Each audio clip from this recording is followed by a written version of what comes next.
خوش آمدید سلام پاکستان میں، اور بڑا اچھا لگتا ہے جی،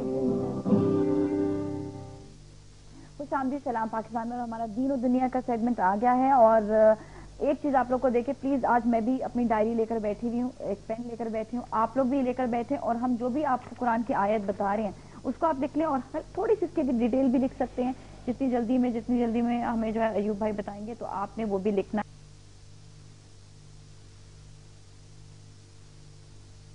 یہ جب آپ چیز لکھ لیتے ہیں تو یہ کہ آپ کو دوبارہ سے پڑھنے میں آسانی ہو جائے گی سبجیکٹ کے بارے میں۔ تو آج بڑا اہم سبجیکٹ ہے، اور ہم سبجیکٹ کے بارے میں بات کریں گے کہ جو آپ کو جو ہے کوئی قرآن سے کوئی تعویذ دے، یا پھر آپ کو کوئی پڑھائی دے، یا پھر یہ کہ ایک ریکی نام کی ایک نئی چیز آئی ہوئی ہے جس کو جو ہے بہت زیادہ لوگ فالو کر رہے ہیں، تو ان سب کے بارے میں آج ہم بتائیں گے کہ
उसके बाद उनको क्या हुआ है? उनको क्या हुआ है?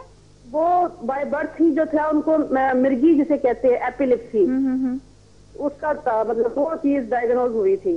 अच्छा। तो हाँ जी, शुरू से ही उसका बाय बर्थ से इसका इलाज शुरू हुआ। आज वो 20 साल की है, लेकिन ये एग्रेसिव हो गई है, वो एग्रेसिव बहुत, हाइपर बहुत रहती है, बहुत ज्यादा। एक सवाल मैं जरूर करूंगी, कहीं ऐसा तो नहीं है कि वो उनको बहुत ज्यादा जो इस बीमारी के बारे में बोला जाए कि इनको ये बीमारी है या तुम्हें तो ये प्रॉब्लम है, ऐसी बात तो नहीं की जाती बहुत ज्यादा उनके साथ? नहीं की नहीं जाती। अब वो खुद अपनी मेडिसिन खा के इतनी उससे रिलेटेड हो चुकी है, वो खुद एक आधी डॉक्टर बन चुकी है कि जहनी तौर पर वो उसका होता है कि मुझे मेडिसिन दे दो, चाहे वो सुबह 5 बजे उठ के बैठ जाएगी मुझे मेडिसिन दे दो।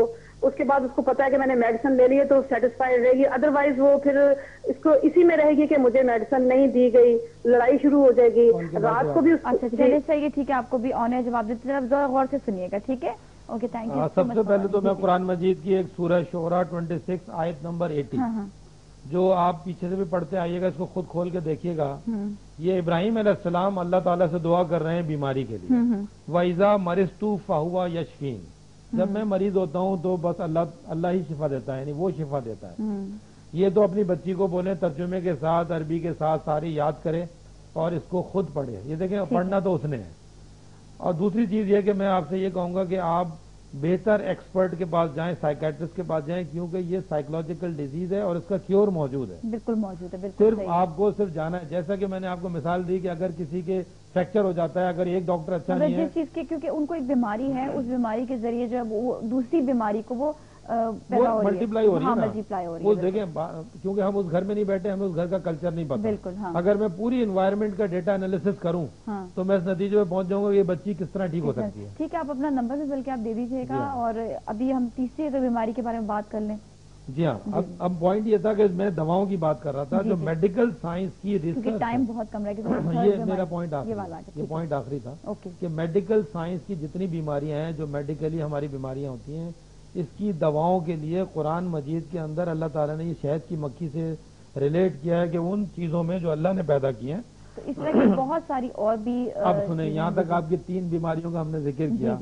कहीं किसी आयत में ये आया कि इसको 34 दफा पढ़ लो, इसको 100 दफा पढ़ लो? नहीं आया ना। नहीं। इसका मकसद ये है कि फॉर एग्जाम्पल अगर कोई शख्स आपको ये कह दे कि सूरह बकरा 40 दफा पढ़ लीजिए, भाई सूरह बकरा के अंदर 100 से ज्यादा टॉपिक हैं, भाई किस टॉपिक की बात कर रहे हैं? जब अगर वहाँ पे तो ये भी लिखा है बहुत सी दुआएं ऐसी हैं जो दी गई हैं, एक एक हर चीज से रिलेटेड दुआ, अच्छा रिस्क की, अल्लाह ताला से रिस्क मांगने की दुआ है, जैसे हर चीज की एक एक अलग अलग दुआ, सेपरेट दुआ है। लेकिन ये नहीं कि पूरी पूरी आपने आयात जो है वो पढ़ी है। देखिए, आपको ये जो देखें जो दुआ है वो तो आपके दिल से निकल रही है ना, वो तो आपको दिल से, कि आपको अगर फर्ज किया मुझे बुखार है तो मैं बुखार की मांगूंगा, उसके लिए मैं कोई कब्र की आयत तो नहीं पढ़ना शुरू हो जाऊंगा, या मौत वाली आयत तो नहीं पढ़, या निकाह की आयत कुरान से आपको मैं कहूँ सूरह बकरा पढ़ लीजिए, तो सूरह बकरा के अंदर 221 नंबर आयत जब आप पहुंचेंगी, वहां लिखा वला तनकिहुल मुशरिकात हत्ता यौमिन, तो मुशरिक औरतों से निकाह मत करो यहाँ तक कि वो ईमान ना ले आए। अब मेरा बीमारी से क्या ताल्लुक? सही है, बिल्कुल सही। इसी तरह तलाक की आयत आ जाएगी, कहीं निकाह की आयत आ जाएगी, कहीं लेन देन की आयत आ जाएगी, तो वो मुख्तलिफ आयतें मुख्तलिफ सिचुएशन पर हैं। बीमारी की आयत मैंने पढ़ी है सूरह बकरा की, अभी आपको बताया। इसी तरह रिलेटेड हर दुआ किसी से रिलेटेड, लेकिन ये नहीं है कि आप जो है अपने खुद की जो पर्सनालिटी को आप ऐसा जो है आप अपने ढाल दें, चेंज कर दें, जिसमें अक्सर ये भी होता है, इसमें छोटी सी बात जरूर करूंगी जाने से पहले, कि अक्सर ये होता है कि हम बहुत सारी चीजें ऐसी हैं जो पढ़ना शुरू कर देते हैं, लेकिन अपने अंदर के इंसान को तब्दील नहीं करते हैं, जिससे और भी ज्यादा प्रॉब्लम आते हैं। इंशाल्लाह नेक्स्ट वीक और बहुत सारी कुछ और नए टॉपिक के साथ आएंगे और बहुत सारी और नई बातें भी बताएंगे इंशाल्लाह। लेकिन प्लीज आप लोग जो लिख जरूर लिया करें आयतों को, और जो डिटेल भी दे रहे होते हैं यू भाई, वो भी आप जरूर लिख लिया करें। थैंक यू सो मच, बहुत बहुत शुक्रिया आपका। और आप लोग अब नेक्स्ट वीक जो है हम ट्यूसडे को इंशाल्लाह ये अपना सेगमेंट हम रखेंगे, और ट्यूसडे को जो है आप 10-20 से लेकर इंशाल्लाह 11 बजे तक ये सेगमेंट होगा, तो आप लोग जो है नोट डाउन कर लें दीनों दुनिया का सेगमेंट। और इसके साथ ही नाजिया मलिक और टीम को इजाजत दीजिए, आपने बहुत ख्याल रखना है अपना। सलाम पाकिस्तान।